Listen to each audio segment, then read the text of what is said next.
Positive error framing can make you better at aim training. Let's talk about why.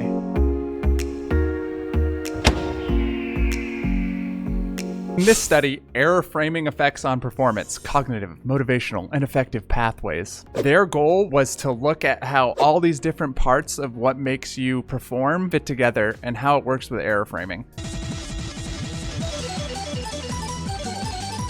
Error framing is, are errors a good thing and we should be paying attention to them and we should be using them to get better, or are they a bad thing and we should be avoiding them and we shouldn't be doing anything wrong ever and we should try to avoid them at all costs? There's actually been a lot of research over the past 50 years into this topic. It all comes out pretty much on the side of positive error framing. Thinking errors are a good thing is actually a really good way to make people learn faster and learn better and just perform better. The goal of this study is to put all that information together and figure out why it's all working. What they did was they took 168 people, 59% female. They were all undergraduate students in a psychology course. They took these people and gave them a task to perform where they are making schedules for hypothetical students. They did this on computer and they were given rules like you must assign a lab section for any course which a lab is required. They took these groups and split them up. They took one group and they decided they were going to be the positive error framing group. So they took this group and they gave them instructions like, feel free to explore the task. Discover why you made that error. Understanding how and why the error occurred will help you improve your performance. Errors are a natural part of learning and aid in developing your understanding of the task. It is okay to make mistakes. When you encounter an error, don't feel stressed. That positive error framing group was also shown a reminder in between every trial of their task. It was kind of reinforced as they went. You is kind, you is smart, you is important. In the negative error framing group, they took these people and encouraged them to view errors negatively, something to avoid. They told them statements like, follow the instructions given to you. The rules and guides will help in learning. Errors force you to work inefficiently. You want to try to avoid mistakes. You want to avoid errors at all costs. as well as errors are counted. They were not shown a reminder between trials because the general thinking is that errors being avoided is like the natural state. So they didn't need to have that extra reinforcement in between trials.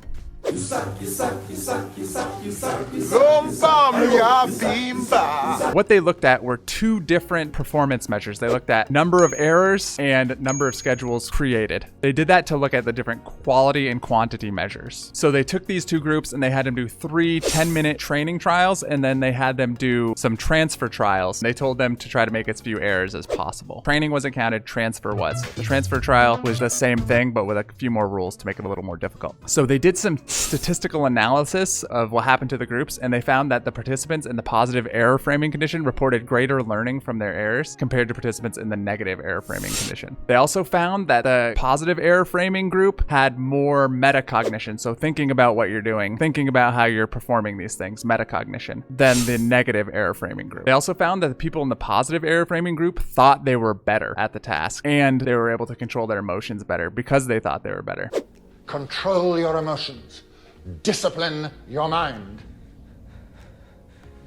That was associated with getting more schedules done. That higher self-efficacy was associated with more emotional control and more schedules completed. They did more than the negative error framing group. What positive error framing did is it encouraged the participants to think more about the task and how to accomplish it, and they had a beneficial effect of feeling like they were better at the task, and overall gave them a better performance. Any more heads want to be shot? What they also mention in this study is it can be as simple as telling someone that errors are useful, and that might give them beneficial effects on how they're thinking about the task, how they feel about the task, which changes how they perform the task. Because everybody makes mistakes once in a while. When you compare that to people who have negative framing, they feel worse about it. They concentrate on the negative aspect of errors, like, oh, I'm doing terrible. Oh, man. Because of that thinking, the task becomes harder and you become less motivated to perform it, and you perform it worse. Where's your fight, man? It's here, Chef. Where is it? I've got it, Chef. Then wake up, you donut. Yes, Chef. To apply this in our aiming, we want to be able to look at our errors, find them, and use them. Every single one of them, we want to use our errors to help figure out what we're doing wrong and correct it. If we don't notice our errors, we can't use them. If we think our errors are a bad thing, we're going to feel worse about our performance, even though our performance is something we can change. So we want to positively frame our errors, be encouraged to notice our errors and view them as useful and helpful. They're a way to learn about and better understand a task, versus negative error framing, where you're encouraged to notice errors, but to view them as something to avoid, as an indication of inefficiency or as a failure to follow instructions or perform the task. We don't want to look at it that way. We're learning, we're practicing, we're deliberate practicing, we're part training, we're random training, we're training for a whole bunch of time. We want to look at our errors as the way we learn. We want to notice everything we do wrong and fix it. It's easier said than done, but if you do that, you'll be another step closer to being better and better, and another step closer to another new, higher high score. Let's look at some examples of this. In this video, you can see I kind of jump off to the side while I'm doing this target reading in Control Sphere. I just noticed this the other day. Why am I doing this? Well, let me figure out what's this error based on and how can I fix it? Maybe I'm moving too quickly to the side. That could be one reason I need to try to fix. Maybe I need to move less quickly. Maybe I need to read the target better so I don't make that mistake in the first place. Or maybe your problem is overshooting or undershooting. A lot of people have come to my stream before and asked, how do I stop overshooting? And my answer is always, you have to stop overshooting.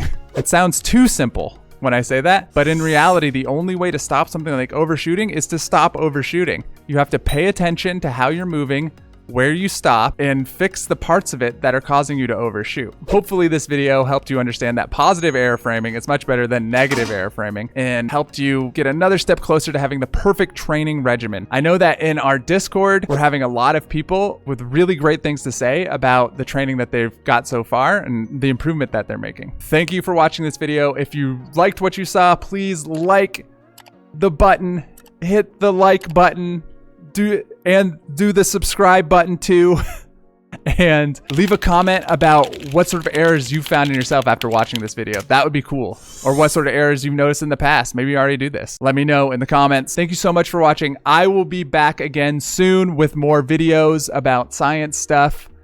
Until then, bye. Minigames targets going through a deceleration.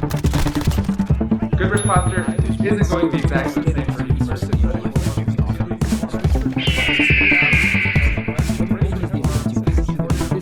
Yo, let me take off this arm sleeve. It's unnecessary for a video. Nailed it!